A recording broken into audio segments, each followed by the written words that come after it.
मैं अभी Michael movie देख के आया हूँ, ये कोई नॉर्मल बायोपिक नहीं है, ये पूरी लाइफ ने दिखा था। बस कुछ ऐसे मोमेंट्स पिक करता है जो माइकल को शेप भी करता है और तोड़ भी देता है। और सबसे हैवी जो चीज़ लगती है वो है उसके बाप के साथ रिलेशनशिप।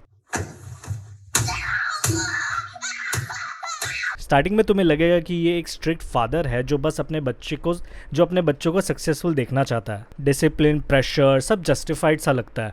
लेकिन धीरे धीरे वही चीज़ कंट्रोल और इमोशनल अब्यूज में कन्वर्ट हो जाती है। माइकल को एक इंसान नहीं, एक एसिड ट्रीट किया जाता है। और एक पॉइंट के बाद ये देखना थोड़ा अनकंफर्टेबल सा हो जाता है और आपको बाप के ऊपर गुस्सा भी आ जाएगा। माइकल धीरे धीरे बड़ा हो रहा है, लेकिन उसके अंदर का डर अपने फादर को लेके वो खत्म नहीं हो रहा है। वो अपने बाप से दूर जाना चाहता है, लेकिन अंदर का फियर उसको रोक देता है। इसलिए वो हमेशा खुद के लिए स्टैंड नहीं लेता। वो हर बार किसी थर्ड पर्सन को अपनी लाइफ में लाता है उसके लिए आवाज उठाए। और वो चीज बहुत ऑब्वियस हो जाती है और क्लियरली मूवी के अंदर दिखते हैं। सो वो रियलाइजेशन आपको भी हिट करेगा। और जब फाइनली वो स्टेडियम वाला ब्रेक फ्री मोमेंट आता है ना भाई, जहां वो अपने बाप को अपने जर्नी से हटा देता है, वो सिर्फ एक सीन नहीं है, वो पूरा इमोशनल रिलीज लगता है। And I really like that scene. फिर आता है उसकी इनसिक्योरिटीज, और ऑनेस्टली ये पार्ट बहुत ही कॉम्प्लिकेटेड है उसकी लाइफ में। परफेक्ट दिखने का ऑब्सेशन इतना स्ट्रांग दिखाया है कि प्लास्टिक सर्जरी एक चॉइस नहीं है बल्कि एक एस्केप सा लगता है। जब भी उसको अंदर से वो इनसिक्योरिटी फील होती है, वो हमेशा पीटर पैन का वो कॉमिक देखता है, उसके फिगर को देखता है।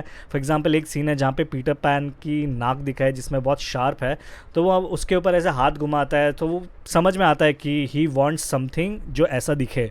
फिर उसके बाद ही कट होता है सीन डायरेक्टली प्लास्टिक सर्जरी में, जहाँ पे वो अपने नोज का ऑपरेशन, नोज जॉब कराता है। इट क्लियरली शोज अपने आप को उस कैरेक्टर से कंपेयर करता है। आई थिंक सबको पता भी है कि उसको वर्टिलिगो की प्रॉब्लम है, लेकिन फोकस उस पर ज्यादा किया नहीं। आई थिंक एक दो सीन में आता है जिसके बारे में छोटी सी बात होती है, बट वो फुल फ्लेज बताया नहीं है कि उसका स्ट्रगल कैसा था उस चीज को लेके। मतलब बाहर से पूरा सुपरस्टार वाइब्स है, अंदर से आपको लगेगा कि कहीं ना कहीं वो डिससेटिस्फाइड है, कहीं ना कहीं से he wants more and he is always chasing the perfection, चाहे वो अपने आप को लेके हो या फिर म्यूजिक को लेके हो, which is really good to see. इन सारे सिनेरियोस के बीच में उसके सक्सेस भी दिखाए गए हैं, और यहाँ पूरे मूवी का टोन कंप्लीटली चेंज हो जाता है।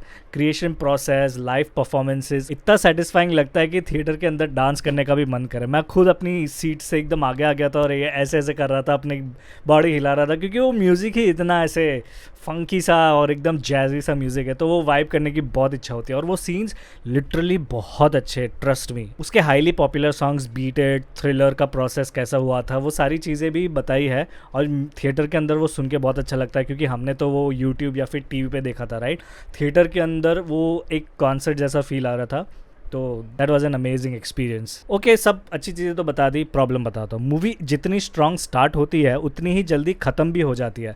मतलब लिटरली लगता है कि स्टोरी अभी प्रॉपरली ओपन हुई थी और सडनली स्नैप, एकदम से मूवी खत्म हो जाती है। स्पेशली जब वो ब्रेक फ्री मोमेंट आता है अपने बाप को अपनी जर्नी से हटाने का, वहां लगेगा कि okay now something has started, Michael break free हो चुका है, अब माइकल की दूसरी पर्सनालिटी दिखेगी। बट भाई 2 मिनट के अंदर मूवी खत्म हो जाती है। मुझे ऑनेस्टली लगा था कि थोड़े रियल क्लिप्स दिखाएंगे या फिर मूवी के बाद पोस्ट क्रेडिट्स में कुछ इनसाइड क्लिप्स होगी, कुछ पर्सनल लाइफ की क्लिप्स होगी, बट वो ऐसा कुछ भी नहीं है। जस्ट एक लाइन बता के मूवी खत्म कर देता है। इस वजह से ये एक फुल बायोपिक जैसा फील नहीं देती, बल्कि एक लिमिटेड ग्लिम्स लगती है जो थोड़ा शॉर्ट फील होता है। हाँ, फिल्म मेकिंग पर्सपेक्टिव से समझ आता है कि शायद उन्हें अर्ली लाइफ या नॉस्टैल्जिया पर फोकस रखना था, थोड़ा लाइट और इमोशनल टोन मेंटेन करना था। लेकिन अगर तुम कंपेयर करो एल्विस वाली मूवी से, तो वहाँ start to end complete journey मिलती है, राइट। एक प्रॉपर राइज और फॉल दिखाया गया है, तो वो वाली चीज इस मूवी में एक्सपेक्ट मत करना। यहाँ सिर्फ सक्सेस है और कुछ पर्सनल स्ट्रगल्स को हाईलाइट किया गया है।